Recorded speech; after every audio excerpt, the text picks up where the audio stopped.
Go ahead, turn it up. It's the Record Machine Show with your host, Jimmy Howe.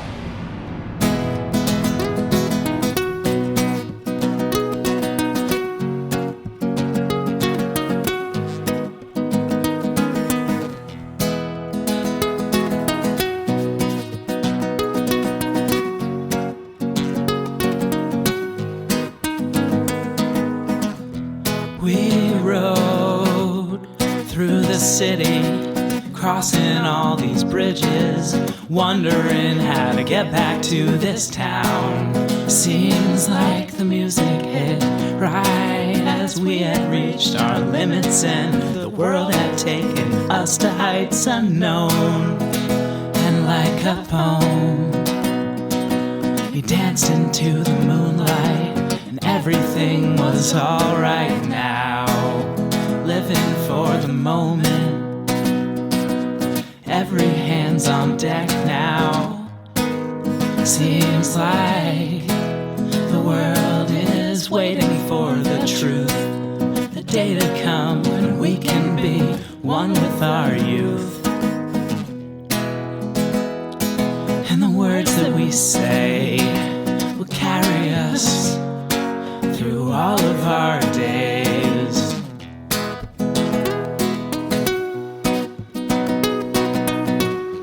Perfect blends of harmony that we extend. Sing it into the now. We're going on somehow.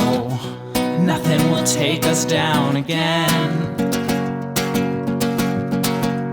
When the table spins, I'll be here again.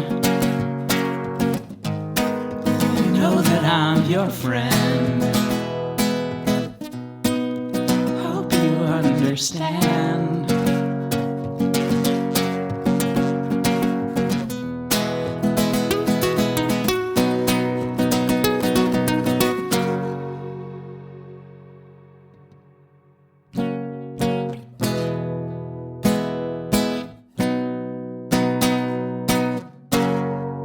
Ladies and gentlemen, please welcome singer-songwriter Lucy Morningstar to the program. Lucy. Hey, James. How's it going? How are you? Amazing, thanks. How about yourself? Pretty good. It's a nice day here in North Myrtle Beach. You're in California today, right? Yeah. Oh, I didn't know you were in South Carolina. Yeah, I'm in North Myrtle Beach. What? Is that where you live? Yeah. Really? I thought, for some reason, I thought you were East Coast on the upper, like northern part of the East Coast. But that's cool that you live in the South. Yeah. I grew up in New Jersey. I lived there for most of my life, and in 2018, I moved down to South Carolina. The last time we spoke was not that long ago. It was January of this year, and since then, you've released a couple of singles, The Plan and the new one, Bridges. Are you currently working on a new album or an EP? And if so, when can we expect it? That's a really good question. I have been working on a lot of new music, and there are several songs that are just about finished that I will be putting on a new record. And the release date is to be announced. So that will be coming in the next little while. Very cool. Now, this podcast is going to feature the two new tracks, Bridges and The Plan. What's the story behind both those songs? The story began when I was out in Jamaica and had gone to write and record some music there in October of 21. And while I was out there, I had a chance to come up with some new music that was inspired by being there in Jamaica, and it prompted the song The Plan to be recorded there in Anchor Studios, featuring members of the band Earthcry, who are local to Kingston, Jamaica. Mm-hmm. And then from there, once I returned, I felt that a lot of my music and the focus of my music had been shifted towards reggae for a very long time, and that finally, with the release of The Plan, it was it was showing more of the freestyle and the natural influence of reggae that comes into my songwriting and my music. And I feel like influences of mine had come through in that song. But it also made room for me to want to share more of my folk rock and other styles of music that I've been creating through the years. Mm-hmm. And I started playing a lot more and just freestyling a lot and coming up with some songs that I felt were they were just like when I would tune into the moment, I could freestyle a full song. And if I would be, inclined to capture that with like a camera or something, I would come up with something new. And every once in a while, it would be a song that the lyrics would make me feel like, oh, this is something I really want to make into a recording. And while I was out at the park one day, I came up with the song Bridges, and I was going into a introspective and emotional kind of place when I noticed that the one thing that would bring me the most comfort and, I guess, inspiration was to pick up my guitar and just play the feeling out. Mm-hmm. And I felt like it really brought me closer to the truth of what was contained in my music when I came up with that song. For some reason, it like really told a story about my journey. And when I was listening back to the recording of it, I felt like this is one song that I definitely need to capture and put out there right away. So within a couple months of having come up with it, I ended up releasing it just this past Friday, the 29th of September. Very cool. I love the song. It's great. Thank you so much. You're welcome. I'm glad you like it. Yeah, now you've been getting around a bit, doing a lot of gigs in your home state, California, even in my old neighborhood, New Jersey, even in New York. And you played at one of the oldest taverns in America, the 76 House, and somehow you got your hands on a Jerry Garcia guitar. How did that all happen? It really is amazing what will end up coming to fruition when you just put yourself out there a little bit, I guess, because putting myself into that place was a very random choice on my part. I had literally never, I don't think, done this, where I had just pointed on the map, found this place, called them up and asked if they had live music. It was when I was leaving New York in June, and I wanted to come back. And so I talked with Elisa there, and she booked me. So I was like, well, now I get to come back to the East Coast in the fall, which is one of my favorite times to be there. And the 76 House turned out to be a phenomenal venue. I mean, just a really beautiful place. The people are incredible. The vibes were right. And they unexpectedly just came out with this guitar. And my friend Michael Miller, who was there, he said, hey, I got a surprise for you. And he then brings the owner, who brings out this Jerry Garcia acoustic guitar. And I was like blown away that they wanted me to play it and perform for part of the show with it. Wow. And yeah, what a magical feeling to hold a guitar that was played by one of my, big inspirations. And right. It's, insane to feel the synergy of the people coming to support you from the place that, you don't know necessarily the mood of the people that you're going to reach when you come to any restaurant, but the people that were there just have such a love of music that it was a perfect place. And I would highly recommend it to any other singer-songwriters and artists that are out that way if they, get a chance to check it out. Because even just the audience members, there was the drummer from New Riders of the Purple Sage, and there were other musicians who were just really, really great players who came and started to jam with me and turned the end of the night into a jam session.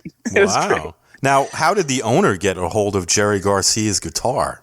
I think that's a really good question that we might need to bring him on the show for, so we can. I don't know how I missed part of the story, but I am gonna retrace those steps and find out. Well, yeah, I bet Michael knows. You should definitely book another gig there when you're up in that area. That would be cool, and then you could get the whole story. Absolutely. I saw the Dead in 1989, and it was a phenomenal show. I seen them in New Jersey at Giants Stadium. Whoa. Yeah, we were that must have been epic. Oh yeah, we were like in the 8th row from the stage. It was me and my buddy Richie, and yeah, it was so fun, man. The fans are great, you know. Yeah. Oh, I can only imagine. I've been to a few further shows, and I've seen Phil Lesh and Bob Weir play in different arrangements, but I would love to have been there. Yeah, I'm sure you've probably seen them with John Mayer too, right? No, I actually have never gone to see Dead and Company yet. Oh, okay, because I heard that's pretty good. I haven't seen it either. Like I said, the last time I saw the Dead was in 1989, and that was, the original lineup. So, but yeah, it was a fun time, man. Those were the days. 1989. I was only 19 years old back then, so you probably weren't even born yet. A couple years after I was, so I was just a baby then. Yeah. Now, speaking of shows, do you have any shows coming up that you're looking forward to? Yeah, I have a few things that are coming up real fast now that are some of the bigger events that are going to be taking place this year for me. One of them is the 50th anniversary of the Okanagan Family Fair, which is happening in Tonasket, Washington. Mm-hmm. And we are playing Friday, October 20th there with the full band, and we're going to fly up to Washington to do that show. And it's going to be a big one. I'm very excited for that. Mm-hmm. And then we will be playing a festival in Vegas, 11/11. It's called Chakra Fest. Okay. And then after that, I'm doing a 10-year anniversary of the release of my album, Lucid Lion, Strands of Light, which is going to be at the Lighthouse Cafe in Hermosa Beach. And that is November 25th. And it's from 12 to 3. Really, really stoked for that, too, because I have, a lot of history with the music that I created that's on that album, and also here in the South Bay, Hermosa Beach has meant a lot to me, and my experience of living in the LA area has been very much motivated in ways by being in an area that has so much live music and really top artists coming through. Mm-hmm. Any plans to come down to Myrtle Beach anytime soon? I would like to book a tour coming down that way. I have thought I'd love to get back to Asheville, North Carolina, Myrtle Beach, and do a few shows in Florida. So that is soon to be on the horizon. That would be real cool, because if you come, I'll definitely go check out the show. I'd love to meet you in person. Likewise, thank you. That'd be amazing. Yeah. Now, what can the fans expect when they go see Lucy Morningstar live at a show? What kind of show can they expect? It's an energy-packed, once-in-a-lifetime experience. There's a lot of spontaneity in my shows and really top-notch musicianship, because the people that I have brought on into my band are very well adaptable and seasoned in different genres, like jazz and math rock and different kinds of styles that I also have a big appreciation for. So when they come together with me, their sensibilities, I think, bring the music to the next level. And my performance has gotten a lot more influenced by freestyling and being improvisational. When I'm playing solo, I've found that is bringing a bigger and bigger energy where everyone is involved in the performance. So it's become a lot more audience participation. Sometimes people will end up on stage with me to like freestyle or be a part of the experience in one way or another. And it's just a real, I think, comforting feeling about the vibe of what the music speaks to. And it's like a soothes your soul kind of experience. Mm-hmm. So kind of like a celebration, right? Yeah, definitely. I would say that. The music that you put out, I think you put out something for everybody, There's something for everybody. Thank you so much. In the crowd, you know what I mean? That's a huge compliment. I appreciate that. Well, you're welcome. I think that when you do a show, I think you have such a wide range of different types of music that you're influenced by. I think everyone's going to get something out of the show from you. That really means a lot, and I'm grateful that you see that in the music. It is about just being true to the moment in creating something. So I feel like the interaction between the listener and the singer is a very mutual energy exchange. Mm-hmm. Now, let's talk about creating. Where do you draw inspiration from your lyrics?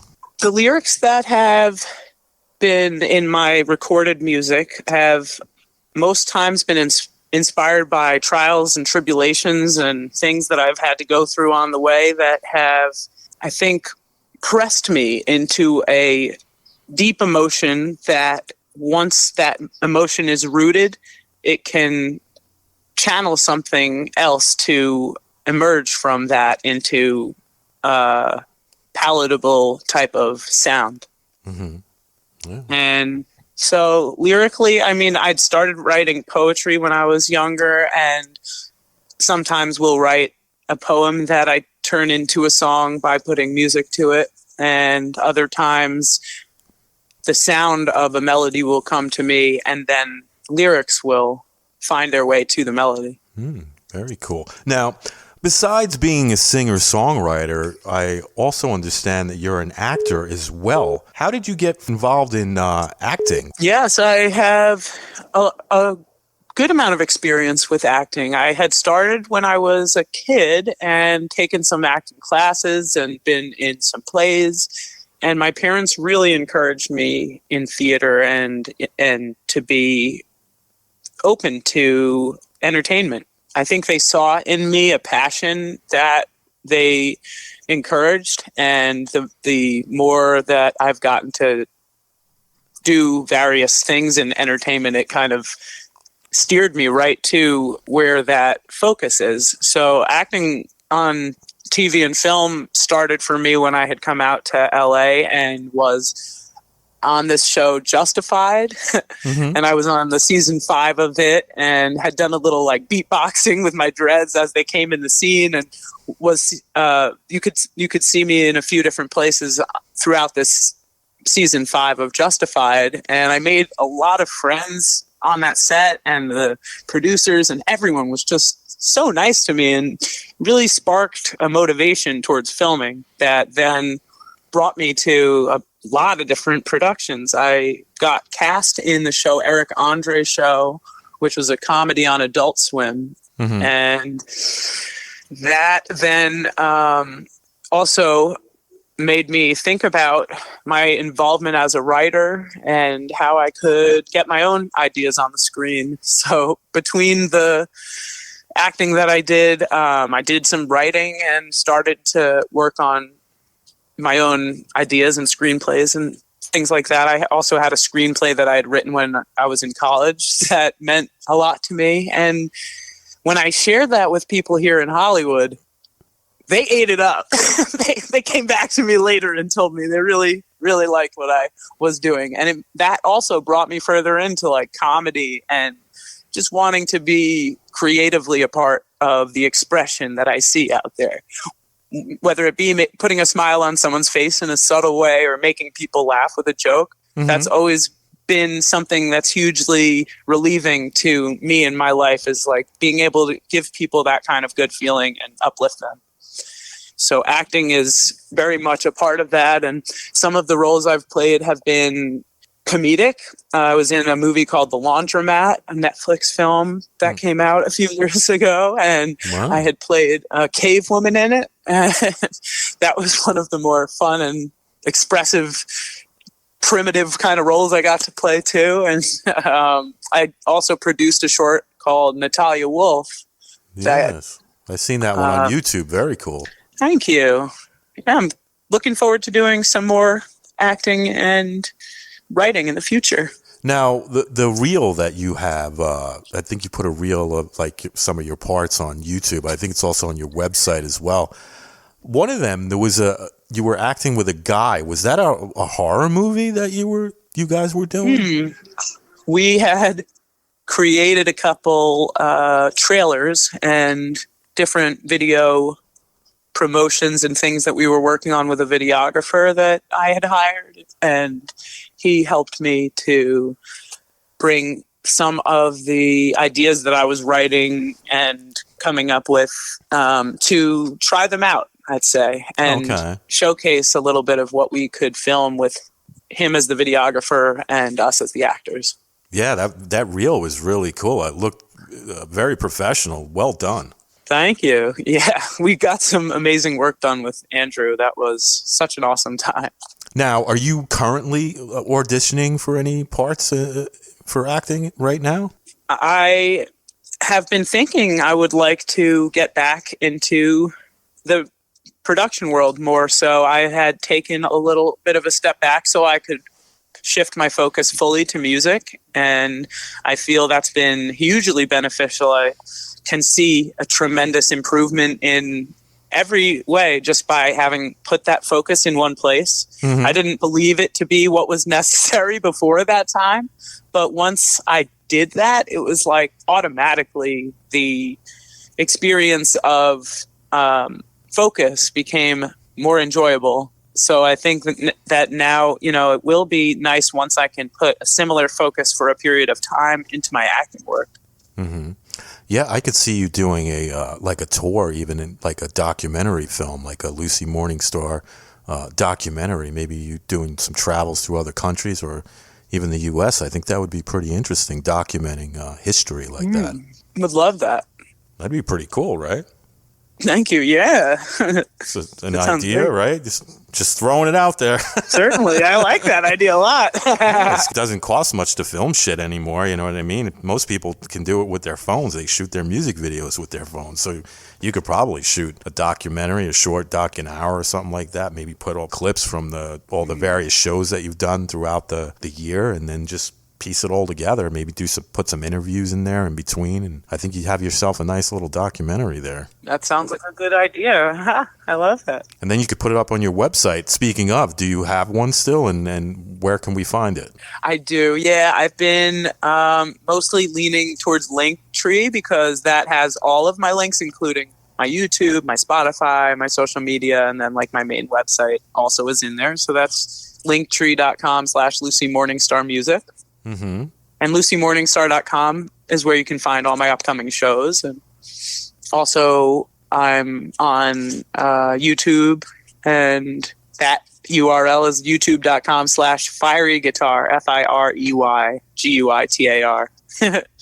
Very cool. Now, is there anything you'd like to mention that we didn't talk about tonight? I would like to give a shout out to my family and my friends and people that have been supporting me and my music and this mission, because without that support, I wouldn't be here. And to be able to have a chance and an opportunity to share my music, it's a huge blessing beyond what I can even necessarily articulate. It keeps me alive. I'm incredibly grateful for this chance to share the music and also get to have an opportunity to perform and be a performing artist. Awesome. Well, Lucy, I want to thank you so much for your time tonight. It's always great catching up with you and listening to your great stories and listening to your great music as well. And I'm looking forward to hearing that album when it comes out. And then, like I said, if you're ever in my neck of the woods, let me know. I'll definitely come out to the show and support you. Thank you, James. And thanks for staying connected with me. And I am so appreciative of this anytime, Lucy. Show that you have. And thank you for keeping me in your heart. Anytime. You got my number. You got my Facebook. You want to talk, you can message me anytime you want, all right? You rock. Thank you. All right. You have a good I hope one. You have a beautiful one. All right. You too. Take care, all right? Thanks. Bye-bye. Thank you. Bye.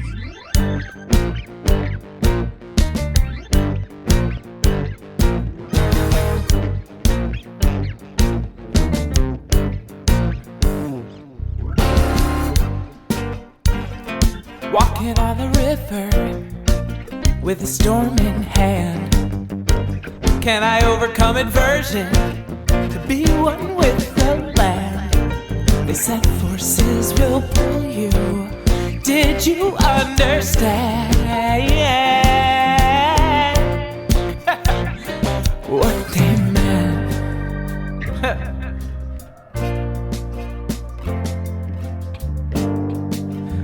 Was it all planned? This is your chance. When your soul is in demand, will you take a moment now? Press on with the band. Be one in a million. Push past the last stand. Living on the edge. Take it step by step. Get out what's in my head. Make me understand this feeling that I had. I was born to make this bread, this music, this life. What you put into you better make it nice.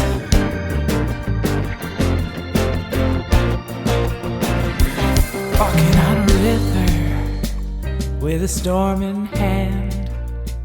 Can I overcome aversion to be one with the land?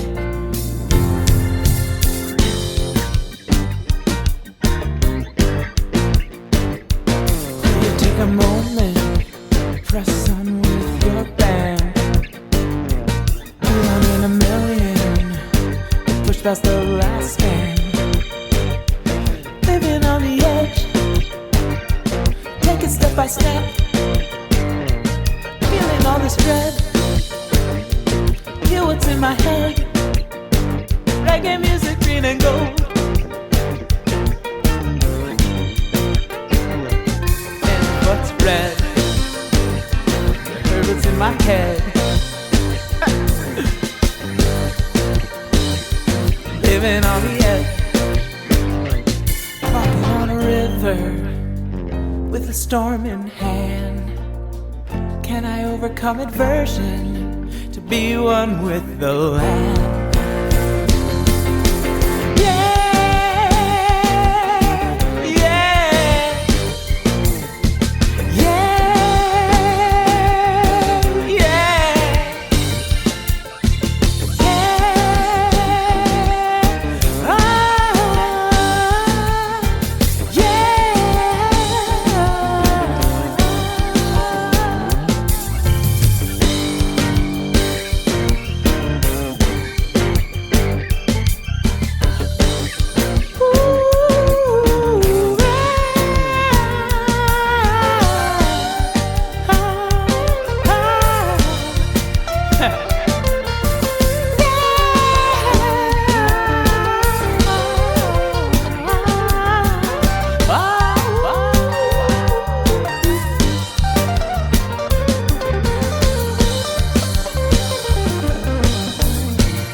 Show is a weekly radio podcast produced by Jimmy Howell Productions. All rights reserved. For information regarding distribution or adding this podcast to your website, please visit our contact page at therecordmachineshow.com to submit your request.